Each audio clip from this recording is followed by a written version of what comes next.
Pronti? 1, 2, 3. Buono, questa volta il segnale con Ermanno Jet che cerca di contenere il rally step, che veloce si porta al suo attacco e ottiene strada in 100 metri di gara. Dunque Eli Step conquista il comando, invece più indietro è rimasta Blanca. Completamento dei primi 200 metri in 14,9 per Eli Step, che conduce con un paio di lunghezze di vantaggio su Ermanno Jet. Gli altri molto più discosti, capeggiati da Blanca, che ha in schiena Epica Daghi, poi anche Delivery dei Mag. Tanto il quarto iniziale se ne va svelto in 29,7, all'esterno la progressione di Dallasti seguito da Caribalilla e Amelie Pan, mentre Blanca cerca di ridurre il gap con i primi due. Intanto però Eli Step completa in 46 i primi 600 metri di gara. Ermanno Jet sempre in scia, Blanca che si avvicina, trascinandosi Epica Daghi.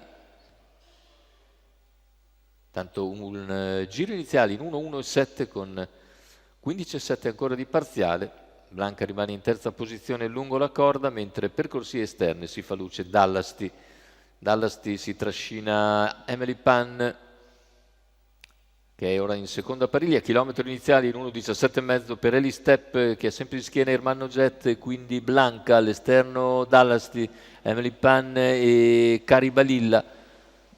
Quarta posizione lungo la corda per Epica Daghi. Gli altri leggermente più discosti Numero 7, sono Aquila della capeggiati Notte, da squalificato. Delivery dei Mag. Intanto siamo a 650 dalla conclusione, con situazione tattica invariata. Al comando c'è Eli Step, Ermanno Jet in scia, poi all'esterno Dallasti, Amelie Pan in schiena che accenna ora alla terza ruota. Avanza Amelie Pan a 500 dalla conclusione, Eli Step però ancora a buon vantaggio e si trascina sempre Ermanno Jet e Blanca.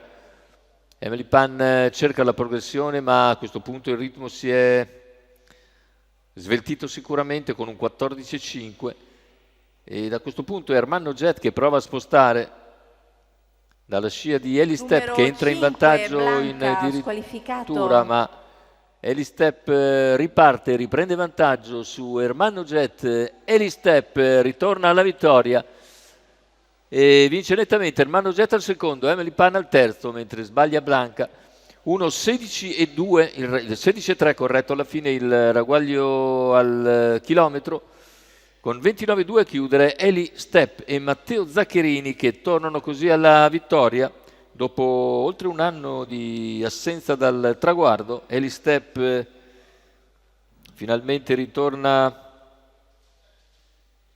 competitiva e oggi vince molto nettamente. Secondo posto per Ermanno Jet e al terzo finisce Amelie Pan. La vittoria per Matteo Zaccherini, Eli Step, Mattia Ricci al training e scuderia Limitless.